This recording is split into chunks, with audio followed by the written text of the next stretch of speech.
আমি তোমাদের কাছে চলে এলাম একটা রান্নার কথা বলতে। তোমরা তো ধনিয়া চিকেন সবাই খেয়েছো, তোমরা কি ধনিয়া আন্ডা কেউ খেয়েছো? একবার খেয়ে দেখো কেমন টেস্ট ধনিয়া আন্ডা। শেষে একটু মাখন দিও, তাহলে বেশি টেস্ট লাগবে। ধনিয়া চিকেন তো টেস্ট লাগেই। ধনিয়া আন্ডা যারা খাওনি তারা খেয়ে দেখো, যারা খেয়েছো তারা তো খেয়েছো। চলো আমি দেখাচ্ছি, গুনাগুনো বলছি, আর কেমন করে রান্না করে সেটাও তোমাদের দেখাচ্ছি। খেয়ে দেখো, দারুণ টেস্ট।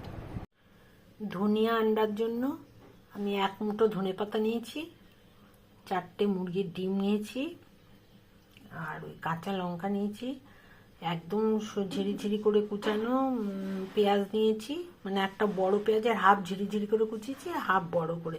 এই বড়টা আমরা ইয়ে করে বাটবো, আর ওই ছোটোটা বেরেস্তা বানাবো। আর এই রসুন নিয়েছি, আদা নিয়েছি, আর ফোড়নের জন্য কালো জিরা নিয়েছি, আর নুন নিয়েছি। হলুদ ছাড়াই করব, তাহলে এই ধনিয়া আন্ডার মানে কালারটা সুন্দর থাকবে। আমি এবার কি করছি দেখবে, চলো।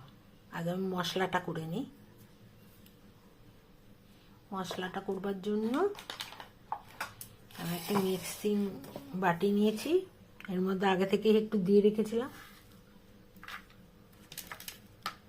আর এই পেঁয়াজ নিলাম, ওই বড় বড় করে কেটে পেঁয়াজ নিয়ে নিলাম, আর ওই রসুনগুলো নিয়ে নিলাম সব। একটু আদা নিলাম, আর লাল লঙ্কা দেবো না, শুধু কাঁচা লঙ্কা দিয়েই আমি করব। কাঁচা লঙ্কা নিলাম 3-4টে, আর গোটা লঙ্কা দিয়ে দেবো। যে বেশি ঝাল খাবে সে লঙ্কা নিয়ে নেবে, বেটে নেবে, বেটে বলছি ডলে খাবে। আর এই যে ধনে পাতা দিয়ে আমি মিক্সিতে পিষে নিচ্ছি। এ বাটা হয়ে গেছে মশলাটা। আবার আমি এখানে শুধু ধনে পাতাগুলো বেটে নেব, খানিকটা ধনে পাতা।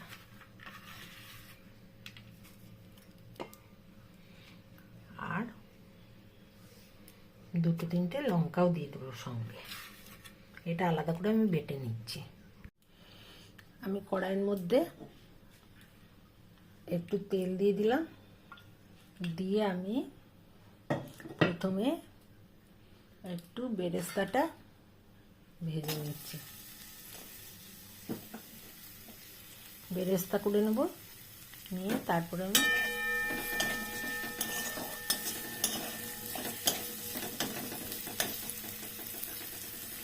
ডিমের কষাটা করব। আর বেরেস্তাটা করে নিই। এই যে বেরেস্তাটা করা হয়ে গেল, বেরেস্তা কমপ্লিট হয়ে গেল। আমি এবার কষাটা করব। আগে থেকে গরম বসিয়ে রেখেছিলাম কড়াইটা, কড়াইয়ের মধ্যে আমি অল্প করে তেল দিয়ে দিলাম।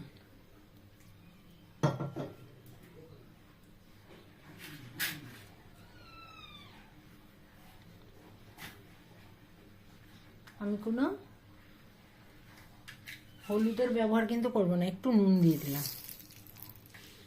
নুন দিয়ে ডিমটা ভাজলেও হয়, না ভাজলেও কোনো ব্যাপার নেই।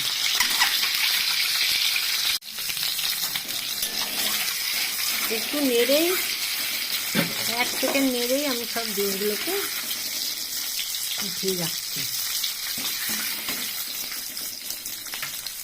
উঠিয়ে আমি গ্যাসের আঁচটা একটু কমিয়ে দিলাম। এই তেলের মধ্যেই করব, বেশি একটা তেল দেবো না। কালো জিরে দিয়ে দিলাম,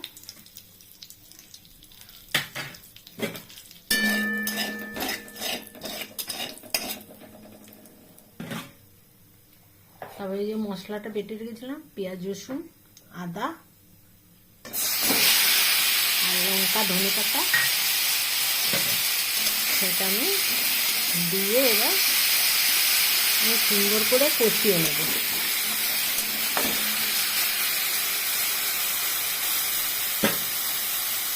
আর এই কষাতে গিয়ে আমি আর একটু যদি তেলের শর্ট হয়, আমি তো বলেইছি কম তেল দিয়ে করতে হলে একটু জল দিয়ে দিয়ে করতে হবে। আমি অমনিভাবেই এটা করছি। আমি এটাকে ভালো করে ভেজে নিচ্ছি, একটু জল দিয়ে দিয়ে তারপরে কষানোটা ভালো হবে। আর এই খুব সামান্য পরিমাণ একটু ব্যালেন্সের জন্য অল্প একটু মিষ্টি দিয়ে নিলাম।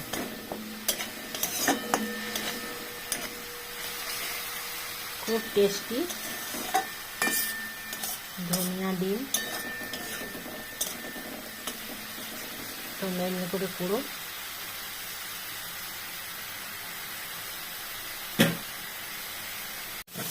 ধনেপাতা অল্প দিয়ে পেঁয়াজ দিয়ে যে বেটে রেখেছিলাম ওই মশলাটা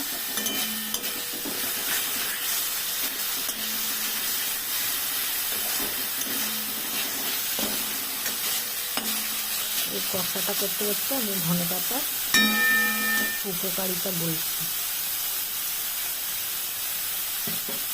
আর একটু ধনেপাতা বাটা আমি এখানে দিয়ে দেবো।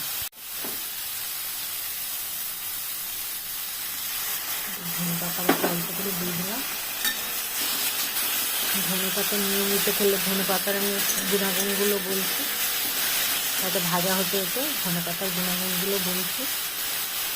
নিয়মিত ধনেপাতা খেলে ইনসুলিনের পরিমাণ কমে, নিয়ন্ত্রণ হয়। মানে হচ্ছে যে ডায়াবেটিসের রোগীরা ধনেপাতা খাওয়া খুব ভালো, এবং শরীরে রক্তের পরিমাণ বৃদ্ধি পায়।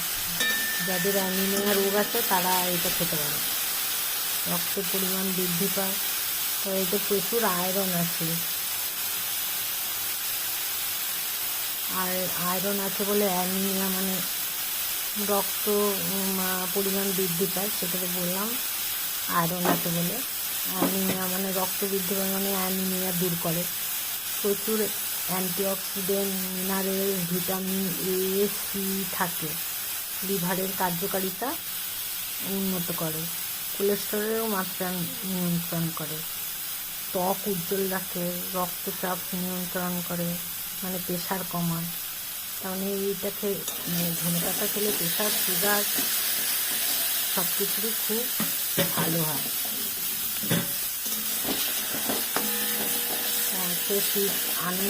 আনন্দ করে ধনেপাতা খান, ধনেপাতা বাটা খান, ধনেপাতা তরকারি খান, ধনেপাতা স্যালাড খান।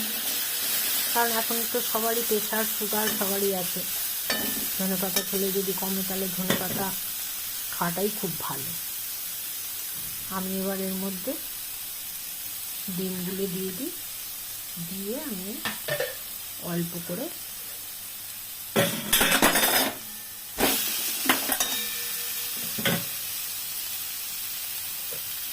ডিমগুলো দিয়ে দিলাম, দিয়ে আমি একদম অল্প করে জল দিচ্ছি, খুব কম, কারণ সেদ্ধ করার কিছু নেই।